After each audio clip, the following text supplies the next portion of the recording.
The gunshot split the air before the scream could finish. Tania Carter had 6 months of peace in Seoul, working as a waitress, hiding from her past. But when armed men stormed the restaurant to execute the dangerous man she'd been serving, she made a choice that changed everything. One woman, one deadly secret, and 48 hours that will decide if she destroys him or saves him. Subscribe and comment below. Stay tuned to find out what happens next. The gunshot split the air before the scream could finish. Tania Carter's hands froze mid-wipe on the wine glass, her body instinctively dropping low behind the bar.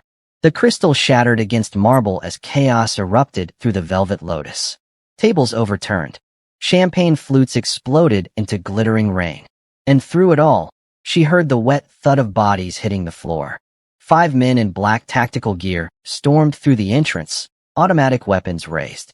They moved with military precision, fanning out across the restaurant's main floor. The elite clientele, politicians, celebrities, corporate executives, scrambled for exits that didn't exist. 6 months in Seoul. 6 months of peace. 6 months of pretending she was just a graduate student working part-time at an upscale restaurant. 6 months of lying to herself that she'd left violence behind in Chicago, buried with her brother Terrell. Another burst of gunfire. Someone was screaming in Korean. The screaming stopped. 3 years of Muay Thai under Coach Williams, back when she thought fighting could save her brother from the streets. She'd learned the truth when she identified Terrell's body, 3 bullets in his chest from a gang war he'd tried to avoid. She'd sworn off violence that day, but normal had just shattered like the wine glass in her hand. Tania risked a glance over the bar's edge. The attackers were converging on the private dining section, where Jihoon Kang always sat. She'd served him 3 times a week for months, watched him eat alone at a table meant for 6, noticed the quiet exhaustion she recognized from her own mirror. Everyone at the Velvet Lotus whispered about Jihoon Kang. Dangerous, connected, untouchable. But Tania had only seen the hollow emptiness in his eyes. 2 of Jihoon's bodyguards were already down. The remaining 3 were pinned behind an ornamental fountain, outgunned and outmaneuvered. Then she heard his voice. If you wanted a reservation, you should have called ahead. Jihoon's tone was dry, almost bored. We're fully booked tonight. One of the attackers responded in rapid Korean, something about debts and the Hanju clan sending a message. Tania's Korean was decent enough to understand the threat. They weren't here to kidnap. They were here to execute. Not your fight. Not your problem. Stay down. Another gunshot. Closer. One of Jihoon's guards fell. Then another. 60 seconds. Maybe less. Then Jihoon would be alone. Tania closed her eyes and saw Terrell's face. 16 years old, basketball scholarship pending, shot dead because he'd been in the wrong place. She'd been 8 blocks away when it happened, studying for midterms, safe and oblivious while her brother bled out on concrete. She'd promised herself she'd never stand by again. But that promise had brought her to Seoul for more complicated reasons. Reasons that made her heart race for reasons beyond fear. The transmitter hidden in her apartment. The handler waiting for her reports. The mission she'd accepted 3 months ago when the International Task Force approached her. Help us take down Jihoon Kang's criminal empire, and we'll give you resources to destroy every gang operation in Chicago. Justice for Terrell. She'd said yes without hesitation. But tonight, a man was about to die while she hid behind a bar. Tania moved before her mind could override the decision. She grabbed a wine bottle, something heavy and expensive, and launched herself over the bar. The nearest attacker had his back to her. She closed the distance in 3 strides and swung the bottle with every ounce of controlled force. The glass connected with the base of his skull with a sickening crack. He dropped. No time to process. She grabbed his weapon as he fell, and her hands found the grip automatically. She'd trained with firearms as part of her cover preparation, though she'd hoped never to use one. 2 more attackers turned at the sound. Tania dove behind an overturned table as bullets chewed through wood and fabric. She fired twice, warning shots that forced them to scatter. One of Jihoon's remaining bodyguards seized the opportunity, rising from behind the fountain to put 2 rounds into the nearest attacker's center mass. 3 left now. Tania fired 3 shots at the ornamental chandelier above the attackers. The massive crystal fixture exploded in a cascade of glass and twisted metal, crashing down and creating a momentary barrier. In that heartbeat of confusion, Tania moved. Her body fell into patterns she'd thought she'd forgotten. She closed distance on the nearest attacker, dropped low to avoid his wild spray of gunfire, and drove her knee into his ribs. The impact jarred through her leg. He doubled over, and she followed with an elbow strike to his temple. His weapon skittered across the marble. Two left, but these two had regrouped, advancing with coordinated precision. Jihoon emerged from the VIP section like a shadow materializing into form. He moved with lethal grace, a pistol in his hand, and put a single round through the knee of the nearest attacker. The man went down screaming. Not a kill shot, painful but survivable. The last attacker turned his weapon toward Jihoon, and Tania threw herself forward in a flying knee strike that caught him in the spine. He stumbled, and Jihoon's remaining bodyguard finished it. Then silence. Tania stood in the center of the destruction, hands shaking uncontrollably, the submachine gun hanging loose at her side. Blood spattered her white uniform blouse. Glass glittered in her hair. "You're hyperventilating." Jihoon was suddenly in front of her, reaching toward the weapon. "Give me the gun before you hurt someone." She let him take it. The world tilted sideways, and she would have fallen except his hand caught her elbow. "Breathe in for 4 counts," he said calmly. "Hold for 4. Out for 4. Tania followed the instructions automatically. The world stopped spinning. "Where did you learn to fight?" Jihoon asked, studying her face with uncomfortable intensity. "Chicago. Muay Thai. 3 years. That wasn't just gym training. You've killed before." It wasn't a question. Tania met his gaze. "No, but I've wanted to." "Does that count?" Something flickered in his expression. "Yes, that counts." Sirens wailed in the distance. Jihoon's remaining bodyguard was speaking rapidly into a phone. "You saved my life," Jihoon said. "Which means you're now in danger. The Hanju clan doesn't forgive witnesses, especially ones who intervene. I'm nobody, just a waitress. They have cameras. They'll identify you within the hour." His grip on her elbow tightened slightly. "But I can protect you. If you come with me now." Tania pulled her arm free. Everything in her screamed to run. But Jihoon was right. She'd made herself a target. And there was another complication. The transmitter. The handler. The mission she'd accepted to destroy this man. "Why would you protect me?" Jihoon studied her for a long moment. "Because in 6 months, you're the only person who hasn't looked at me with fear or greed. You served me dinner and made small talk and never asked for anything." He paused. "Until tonight, when you asked for nothing but still gave everything. Decision time. If I come with you," Tania said, "I need to make a call first. Make it quick. And tell them you're going off-grid for a few days." She nodded and sent a text to her roommate. A fiction, since Tania lived alone, saying she was staying with a friend. Then she turned off her location services. "You're bleeding," she said instead of confirming. Jihoon glanced down at the spreading crimson stain on his shirt. "So I am. We should handle that before you pass out. Are you coming or not?" Tania met his eyes and made a choice she knew she'd regret. "Yeah, I'm coming." The penthouse was nothing like she'd expected. Warm hardwood floors, soft lighting, walls lined with bookshelves, and a view of Seoul that took her breath away. "Sit," Jihoon instructed, dropping a first aid kit and whiskey bottle on the coffee table. "Your turn first," Tania said, eyeing the blood soaking his shirt. They stared at each other for a beat before he decided to trust her. He unbuttoned his shirt, revealing a lean, scarred torso and a bullet graze along his ribs. Tania's hands steadied as she cleaned the wound. She'd learned basic field medicine as part of her cover training. "Why do you do it?" The question escaped before she could stop it. "Build an empire? You don't seem like someone who enjoys the violence." Jihoon was quiet for so long she thought he wouldn't answer. Then, "Because the alternative is worse. Being powerless."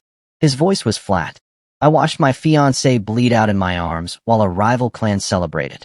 I was nobody then. Just a soldier with no authority, no resources." Tania's hands stilled. "I'm sorry. Don't be. It taught me everything. In this world, you're either holding the knife or bleeding from it. And has it helped? All that power? No. It just makes everyone else more afraid." The honesty surprised her. "My brother died in a gang shooting," Tania heard herself say. "He was 16. Wrong place, wrong time. I was 8 blocks away studying while he bled out. You became a fighter because of him. I thought if I was strong enough, I could protect people. Turns out fighting just makes you part of the violence." She laughed, broken. "And you can't save everyone." She turned back.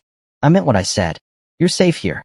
Whatever comes next, I'll make sure the Hanju clan can't touch you. The promise settled over her, comforting and suffocating at once. As she lay in the guest room an hour later, her phone sat on the nightstand, silent but demanding. She'd have to call her handler soon. The smart move was to use this opportunity. She was inside Jihoon's inner sanctum. She could complete the mission, gather evidence, and disappear before he realized what she'd done. But justice felt complicated when you knew the person you were destroying. Tomorrow, she'd call her handler. Tonight, she'd let herself be someone who'd simply survived a massacre and accepted shelter from a stranger. Tomorrow, she'd remember she was a spy. Tonight, she'd let herself forget. Morning arrived with weak sunlight. The smell of coffee drew her out of bed. She found Jihoon in the kitchen, moving with careful deliberation around his injury. Coffee, he offered. Please. They stood on opposite sides of the kitchen island, sipping in comfortable silence. Your handler must be losing their mind, Jihoon said eventually, his tone casual, but his eyes sharp. You've been off-grid for 12 hours. Tanya's heart stopped. Restarted. I don't know what you mean. Please don't insult my intelligence. You're not just a waitress.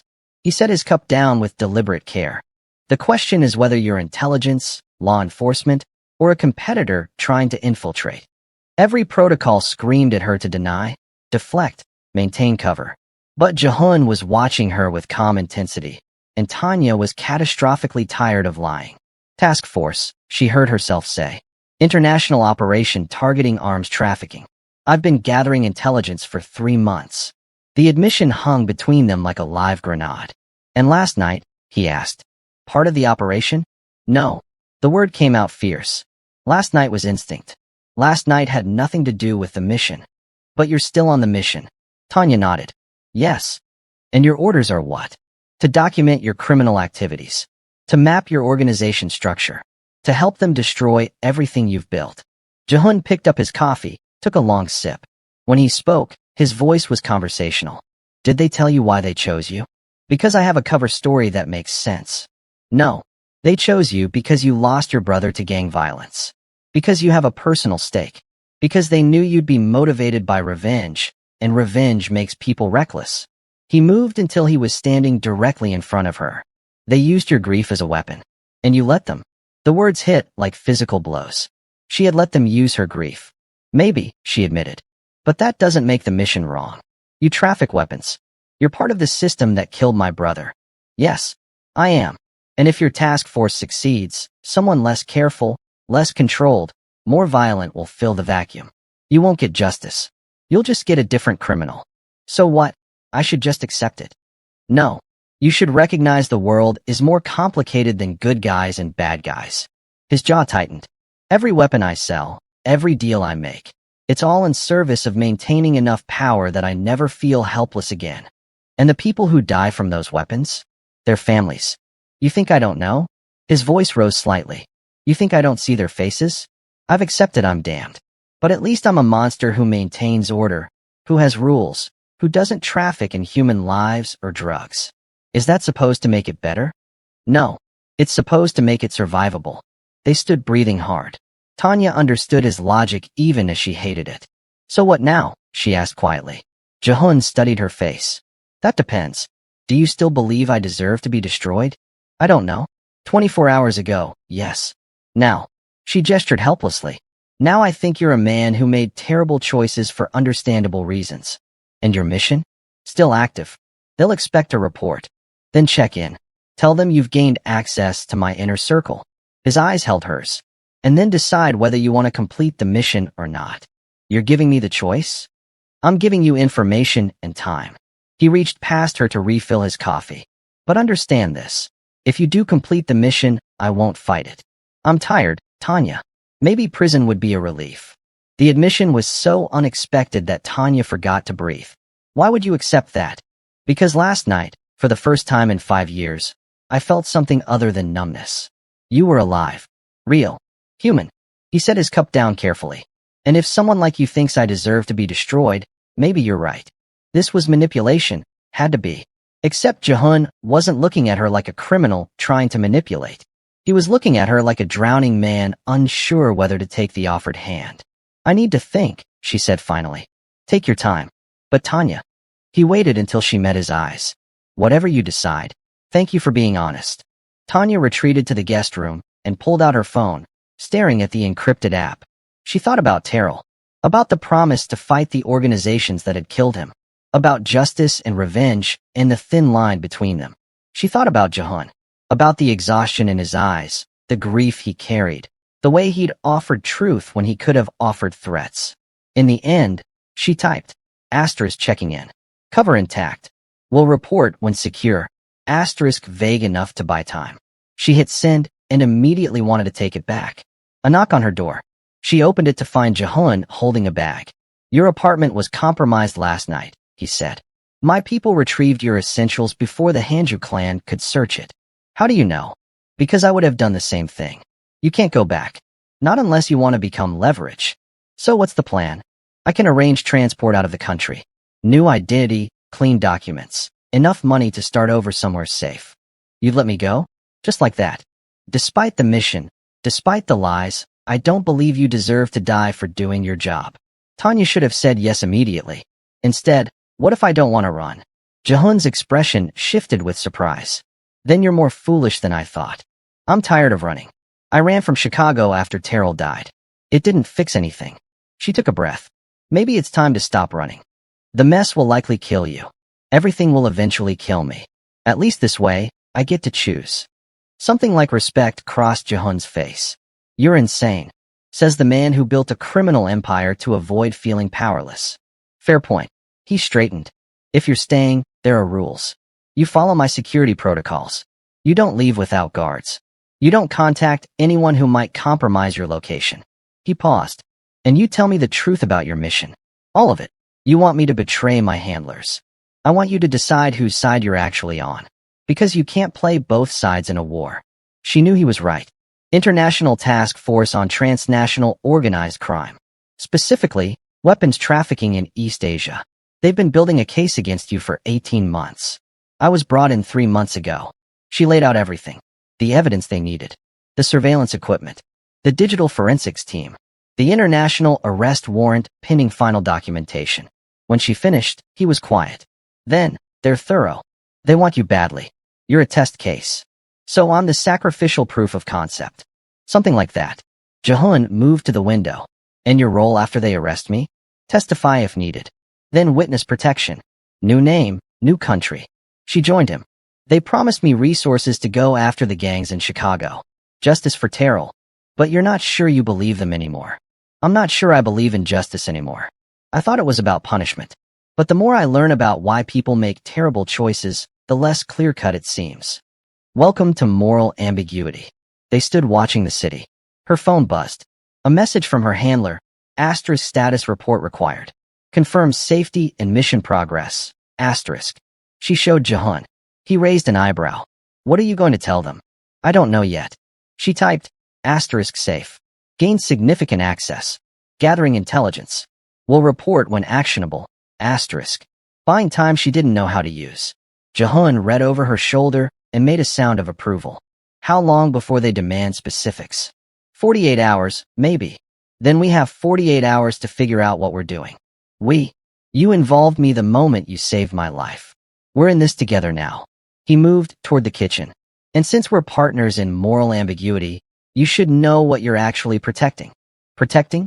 I thought I was gathering evidence to destroy you. Are you? He glanced back. Because from where I'm standing, you just bought us time. That's not the action of someone committed to my destruction. He was right. When had she started protecting him instead of investigating him? Show me, she said. Show me what I'm supposedly protecting. Jihoon led her to a hidden office behind an unmarked door. Multiple monitors lined one wall, displaying financial data, shipping manifests, communication logs. This is the heart of my operation, he said. Everything runs through here. It was exactly the evidence her handlers needed. Comprehensive, documented, damning. And Jihoon was showing it to her freely. Why? Because I want you to understand what you'd be destroying. He pulled up files showing names and locations. These are the people who depend on my organization. The single mother who works in my warehouse. The veteran with PTSD who does my accounting because no one else would hire him. The former gang members I recruited for legitimate work. He scrolled through more files. Scholarship funds. Medical insurance covering pre-existing conditions. Housing assistance programs. I'm not showing you this to claim I'm a good person. I'm not. But my organization isn't just weapons trafficking. It's an ecosystem. When your task force dismantles it, all these people lose their livelihoods. Some will end up on the street. Some will go back to worse organizations. Tania felt something twist in her chest. This wasn't in the briefing. You're manipulating me, she said weakly. I'm giving you information. What you do with it is your choice. He closed the files. But yes, I want you to understand that destroying my empire has consequences beyond putting me in prison. Real people will suffer, and your task force won't care. So what? I'm supposed to let weapons trafficking continue because you pay good wages? No. You're supposed to recognize the world doesn't offer clean solutions. Every choice has costs. The question is which cost you're willing to accept. Tania wanted to find the flaw in his logic, to reclaim moral certainty. But she couldn't. I hate you, she said without heat. I know. You've ruined my nice simple mission where I was the hero and you were the villain. Life rarely offers nice simple narratives. They stood surrounded by digital evidence, and Tania felt her certainty crumble. She'd come seeking justice for Terrell, but Terrell hadn't wanted vengeance. He'd wanted to live, to escape the cycle of violence. I need air, Tania said abruptly. Balconies through there. Jihoon gestured. But stay away from the edge. Snipers can't hit what they can't see. You're joking. Only partially. Tania stepped onto the balcony anyway. Seoul stretched endlessly.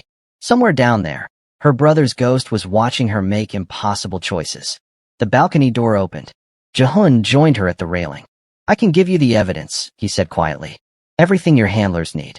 Financial records, shipping manifests, communication logs. I'll cooperate fully. Tanya's heart lurched. Why? Because I'm tired of being the monster. Because Soyeon would have wanted me to find another way. Because you looked at me like I was human. He stared out at the city. And because maybe prison would be easier than this. They'll give you life. Better than this half-life I'm living now. You don't mean that. Don't I? His smile was bitter. 5 years of building an empire I don't want. At least in prison, I could stop pretending any of it matters. And all those people you showed me? I'll arrange their transition. Legitimate jobs. Severance packages. He finally looked at her. It's not perfect, but it's better than letting them go down with me. It should have been an easy choice. No, she heard herself say. No, I don't want you to surrender. I don't want you in prison. I don't want to destroy your organization just to create a vacuum for something worse. The words tumbled out. I don't know. But it's not this. Tania, you asked me what I can live with. Well, I can't live with being the person who pushes you into a cage because it makes my handlers happy. I can't live with destroying something complicated because it's easier than understanding it. She gripped the railing. And I can't keep using my brother's death as an excuse to avoid figuring out who I actually am. Jihoon was quiet. Then, so what do you want to do? I want to tell my handlers to go to hell. I want to stop being a spy and figure out how to be a person again. She laughed, slightly hysterical. And then I want to help you find a way out that doesn't end in prison or death. That's ambitious. I'm aware. Also probably impossible. Also aware. And you understand that helping me makes you complicit? That your task force will come after you too? Tania thought about the phone in her pocket. About the handlers waiting. About the mission and promises. Then she thought about Terrell and his belief in second chances.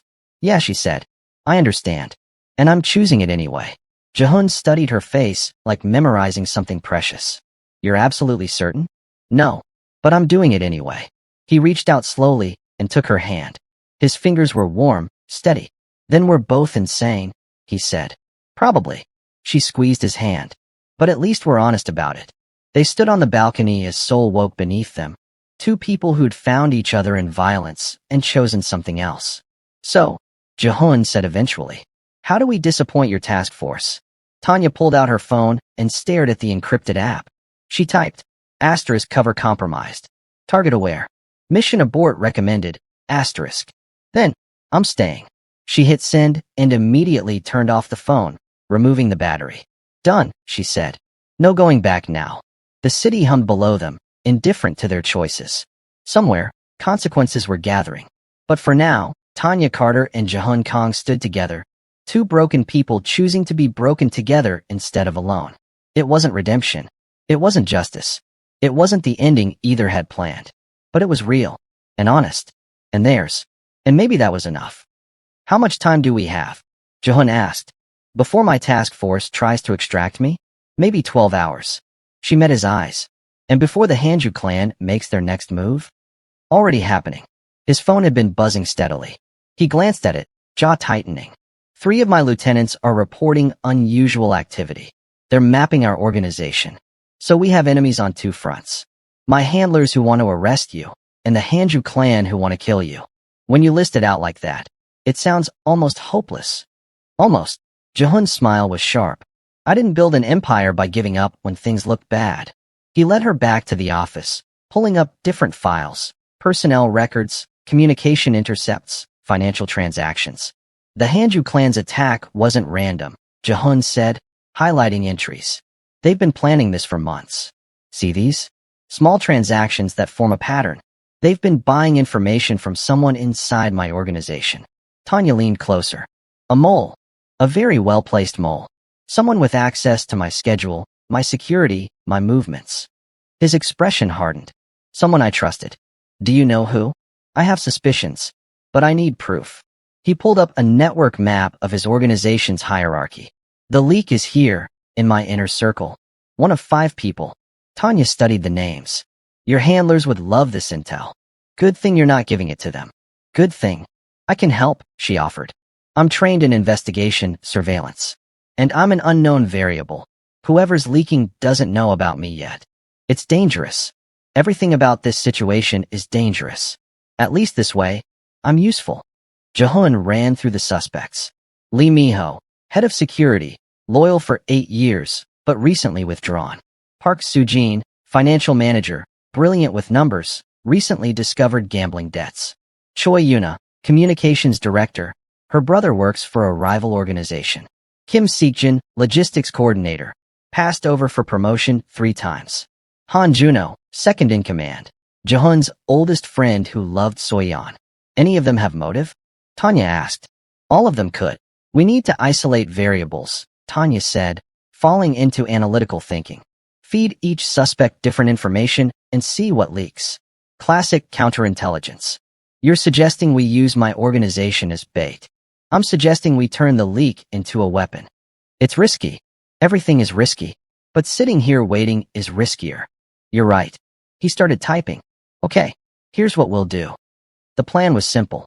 Jihoon would feed each inner circle member different false information about a major shipment, different times, locations, cargo. Then they'd monitor which information reached the Hanju clan. It'll work, Tania said. But only if we can track their responses in real time. I have people monitoring their communications. They spent 2 hours setting up the operation. Jihoon made 5 separate calls. Tania listened to each, noting vocal patterns, hesitations, anything signaling deception. Miho sounded tired but professional. Soo-jin was sharp. Yuna seemed distracted. Seekjin was enthusiastic. Juno sounded concerned, asking more questions than usual. Juno's suspicious, Tania observed. Juno's always suspicious. It's kept me alive. But Jihoon looked troubled. Though you're right, more questions than necessary. Or he's genuinely worried about your safety. Maybe. They settled into waiting, scanning encrypted messages for patterns. Tania found herself studying Jihoon as he worked. The focused intensity, the economical movements, the quiet competence. Stop staring, he said without looking up. I'm observing. It's different. It's distracting. Good. Jihoon finally looked at her, intensity in his gaze making her breath catch. Tania. Yes. If we survive this, remind me to figure out what's happening between us. And if we don't survive, then at least I'll die curious. The moment stretched until his phone buzzed with an urgent alert. His expression hardened. We have movement. The Hanju clan is mobilizing. Tania moved to his side. A convoy was heading toward the location Jihoon had mentioned to Kim Seekjin. That's our leak, she said. Looks like it. But Jihoon's voice was flat, disappointed. Seekjin. I promoted him last year. He seemed grateful. People betray for 1,000 reasons. Tania squeezed his shoulder. Jihoon covered her hand with his briefly. Then he was moving. I need to deal with this. Carefully. What do you need me to do? Stay here. Stay safe. Not a chance. He turned to face her fully. Tanya, this isn't your fight. Yes, it is. I chose this. I'm here by choice, which means I'm invested. You don't understand what I'm about to do. Dealing with a traitor isn't clean or legal. I know what you're saying. And I'm still coming. Something flickered in his expression. You'll see things you can't unsee. I've already seen things I can't unsee. Last night, remember? I chose this world when I pulled that trigger. Jihoon studied her, then nodded slowly. Okay, but you follow my lead. And if things go wrong, you run. I don't make promises I won't keep. Tanya. Fine. If things go catastrophically wrong in a way that running would actually help, I'll consider it. His smile was slight, but genuine. I'll take it. They took a car from Jihoon's private garage. Tanya watched the city slide past, while Jihoon navigated. Where are we going? One of my warehouses. The real one, not the location I gave Seekjin. He'll be there soon to verify the fake shipment didn't arrive. That's when I'll confront him. Won't he have backup? Almost certainly. But so do I. The warehouse was in an industrial district. Jihoon parked 2 blocks away. Last chance to stay in the car, he offered. Tanya opened her door in response. They approached on foot, moving through shadows.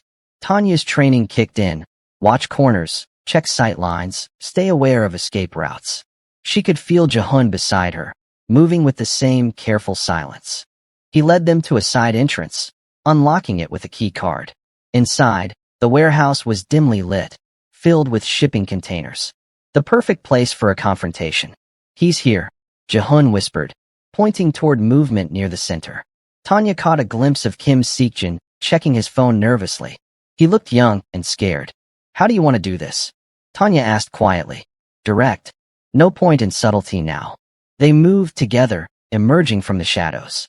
Seekjin spun at their footsteps, eyes widening. Jihoon. This isn't. Save it. Jihoon's voice was cold. I know you've been feeding information to the Hanju clan. I know about the false shipment. Seekjin's face crumpled. I didn't have a choice. They threatened my family, said they'd. Everyone has a choice. You chose to betray instead of coming to me for help. You don't understand. They have my sister. If I don't cooperate. A sound from above froze them all. Tanya looked up to see figures on the warehouse's upper catwalks, at least 4 armed people. It's a trap, she said. Jihoon swore and grabbed her arm, pulling her behind a container as gunfire erupted. Bullets pinged off metal, ricocheting dangerously. I'm sorry, Seekjin was shouting, hands over his head. They said they'd let her go if I brought you here. And you believe them? Jihoon returned fire, driving the attackers into cover. You really are naive. More gunfire. They were pinned down, outnumbered. We need to move, Tanya said urgently. Stay here, and we're dead. Exits 50 feet away. We'd be exposed. Then we create a distraction. Tanya spotted a control panel near the wall. Those containers, can they be moved? Jihoon followed her gaze and understood. The crane system. Yes. Cover me. Tanya, wait. But she was already moving, staying low, using containers as cover while bullets carved the air. Her hands were steady as she reached the panel. The crane controls were labeled in Korean, but the symbols were universal. She grabbed the joystick and started moving a massive container, swinging it toward the catwalks. Shouts of alarm. The attackers scrambled as tons of steel swung toward them. In the chaos, Jihoon moved, grabbing Seekjin and dragging him toward the exit. Tanya. Now. She released the crane and ran, keeping low as bullets tracked her. She could hear Jihoon ahead, see the exit getting closer. Pain exploded in her shoulder. She stumbled, caught herself, kept running even as her arm went numb and warm blood soaked through her shirt. She'd been shot. The realization was distant, clinical. She was still running. That minute wasn't immediately fatal. Jihoon caught her as she stumbled through the exit, his face pale. You're hit. Noticed. He got her to the car somehow. Seekjin was already in the back seat, terrified and guilty. Tanya collapsed into the passenger seat as Jihoon started the engine and drove fast through Seoul streets. Hospital? She managed through gritted teeth. No. Too many questions. I have a doctor on call. The pain was starting to register now, sharp and insistent. Tanya pressed her hand against the wound. Stay with me, Jihoon ordered, one hand on the wheel, one hand gripping hers. Tanya, stay awake. Trying. Tell me something. Anything. Just stay conscious. Your driving sucks, she mumbled. Too aggressive. Better alive and aggressive than dead and cautious. Fair point. The city blurred past. Tania focused on breathing, on staying present, on the pressure of Jihoon's hand holding hers. Don't you dare die, Jihoon said, his voice tight with fear. I just found someone who looks at me like I'm human. You don't get to leave yet. Bossy, Tania muttered, but she squeezed his hand. From the back seat, Seokjin was crying. I'm sorry. I'm so sorry. They have my sister. Shut up, Jihoon snapped. We'll deal with your sister after we deal with this. You'll help her? Hope cracked through Seokjin's voice. I said we'll deal with it. That's all the promise you're getting. The car stopped outside a nondescript building. Jihoon was out in seconds, coming around to help Tania. He lifted her, scooped her up like she weighed nothing, and carried her toward the entrance. Your shoulder, Tania protested weakly, is fine compared to your everything. A woman met them at the door, middle-aged, professional, unsurprised by the blood. Gunshot, she asked in accented English. Through and through, I think, Jihoon replied. Shoulder. She's been conscious but going into shock. The doctor led them to a room that looked like a proper medical facility. She worked efficiently, cutting away Tania's blood-soaked shirt and examining the wound. You're lucky, the doctor announced. Missed the bone and major arteries. Painful, but not life-threatening. She began cleaning the wound. This will hurt. It did. Tania bit down on her lip hard enough to taste blood. Jihoon stayed beside her, holding her hand. Tell me about Chicago, he said, trying to distract her. What was it like before everything went wrong? Tania focused on his voice. Loud. Crowded. Home.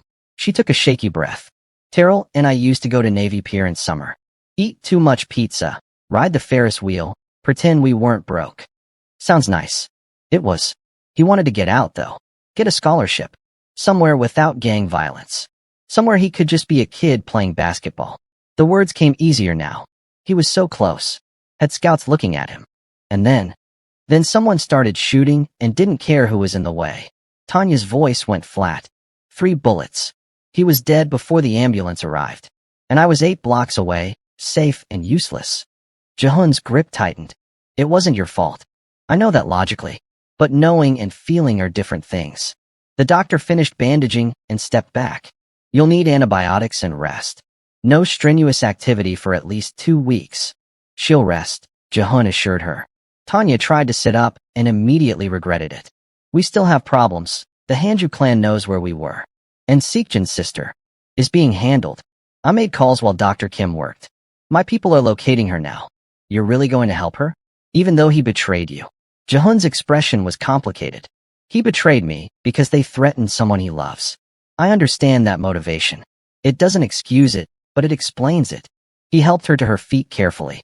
And maybe I'm tired of punishing people for being human. Back at the penthouse, Jihoon settled Tania on the couch. She was shaking. Hands, heartbeat, the floating disconnection of shock. You need sleep, Jihoon said. You need answers, Tania countered. Seokjin knows how the Hanju clan operates. We should debrief. After you rest. Jihoon, you got shot protecting me. The least I can do is let you recover. Tania wanted to protest, but didn't have the energy. Fine. But wake me in 4 hours. 6, 4, 5, and that's my final offer. Deal. Jihoon helped her to the guest room. At the door, she paused. Thank you, she said, for not leaving me to bleed out. His expression softened. Thank you for creating a distraction that saved our lives. Even if it involved getting yourself shot. Next time I'll try to be less dramatic. Please do. My heart can't take much more excitement. Tania smiled and closed the door. She changed into clean clothes, a slow, painful process, before collapsing onto the bed. She dreamed of Terrell. They were at Navy Pier, eating pizza and watching the sunset. He was laughing, his whole face bright with joy. You're making a mess of things, Terrell said, still smiling. I know. You abandoned your mission. Chose a criminal over justice. Got yourself shot. Yeah. So why do you look happier than I've seen you in years? Tania considered the question. Because I'm choosing for me now. Not for you. Not for revenge. Not for justice. Just for me. Terrell's smile widened. About damn time, sis. You're not mad. I'm dead, Tania. I don't get opinions anymore. But if I did. He squeezed her shoulder, the good one. I'd tell you to stop living my unlived life, and start living yours. What if I don't know how? Then figure it out. But stop using my death as an excuse. The dream shifted, Terrell fading. Tania woke to afternoon sun and her shoulder throbbing. She found Jihoon in the kitchen, on the phone speaking rapid Korean. He gestured for her to sit, poured coffee without asking, and finished his conversation. How's the shoulder? He asked. Hurts like hell, but I'll survive. What did I miss? Seokjin's sister is safe. My people extracted her from a Hanju clan safe house 3 hours ago. Traumatized, but unharmed. And Seokjin? Cooperating fully. He's provided details about their command structure, planned operations, financial backers. Jihoon's expression was grim. The situation is worse than I thought. They're not just trying to eliminate me. They're planning to absorb my entire organization. A hostile takeover. Exactly. And they have backing from someone big. Someone with enough resources to fund a full-scale war.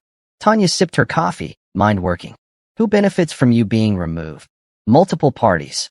Jihoon pulled up files on his tablet, showing a complex web. But the scale suggests serious money. Government level, or close to it. A cold feeling settled in Tanya's stomach. My task force. Jihoon looked at her sharply. What? Think about it. An international task force targeting your organization would benefit from internal chaos. If your enemies weaken you first, it makes their job easier. She set down her cup. What if they've been funding the Hanju clan? What if they're using them to destabilize your empire before moving in for arrests? The silence stretched heavy. That would make your former colleagues responsible for last night's attack, Jihoon said slowly. For the deaths at the restaurant. For you getting shot. It would make them willing to sacrifice civilian lives for operational advantage. Tanya's voice was flat, which honestly doesn't surprise me. Jihoon stood and moved to the windows. If you're right, and your logic is sound, then we're not fighting two separate enemies. We're fighting a coordinated operation, which means running won't help. They'll track you down. And fighting back makes me look guilty of everything they've accused me of. So what do? Jihoon turned to face her, something fierce burning in his expression. We do what they don't expect. We go public. Tania blinked. What? Think about it. Your task force operates in shadows. The Hanju clan thrives on secrecy. But what if we expose everything? The funding, the connections, the willingness to sacrifice innocent people. He was pacing now. What if we force them to operate in the open where their methods can't hide? That would destroy your organization too. I know. Jihoon's smile was sharp. I told you I was tired of being the monster. Maybe it's time to burn it all down and start over. You're serious. Completely. He stopped pacing. I built an empire to avoid feeling powerless. But the empire became its own prison. Maybe it's time to tear down the prison. Tania thought about the evidence she'd gathered. The documentation is waiting in encrypted files. The proof of weapons trafficking, money laundering, organized crime connections. I have evidence, she said slowly. Everything my task force wanted. Enough to document your entire operation. And if we release it ourselves, control the narrative, we can include everything else. The task force's involvement with the Hanju clan. The civilian casualties they were willing to accept. The questionable tactics. She met his eyes. We can expose everyone, including you. It would mean prison. For me, certainly. Maybe for you too. Or it would mean reformation. Public pressure for better systems. Accountability instead of shadow wars. Tania stood, ignoring her shoulder's protest. It's a gamble. But you're considering it. I'm considering that Terrell died because systems failed. Because violence was allowed to flourish in shadows. Because accountability didn't exist. She moved to stand beside Jihoon at the window. Maybe it's time to turn on the lights. They stood together, looking out at Seoul. Somewhere, enemies were gathering. Somewhere, consequences waited. If we do this, Jihoon said quietly, there's no going back. Everything I've built, everything I've been, it ends. And you'd be okay with that? I think I'd be relieved. He looked at her. For the first time in 5 years, I'd be free. Even if that freedom looks like a prison cell. Tania understood. She'd been carrying Terrell's death like chains. Maybe freedom meant accepting consequences, starting over. Okay, she said. Let's do it. Let's burn it all down. You're sure? No. But I'm doing it anyway. Jihoon's smile reached his eyes this time. I'm starting to think that's your philosophy for everything. It's served me well so far. You got shot. But I'm alive. That counts for something. They spent the afternoon planning. Jihoon compiled his organizational records, everything, holding nothing back. Tania added her intelligence files, including communications with her handlers. Together, they built a comprehensive picture of corruption on multiple fronts. By evening, they had a package ready to send to multiple news organizations, international watchdogs, and law enforcement agencies that weren't compromised. Last chance to change your mind, Jihoon offered, his finger hovering over the send button. Tania thought about Terrell, about the promise she'd made, about justice and revenge. She thought about the last 3 years, running from grief. She thought about the last 48 hours, choosing honesty over mission parameters, choosing a complicated man over simple answers, choosing to live instead of just surviving. Send it, she said. Jihoon pressed the button.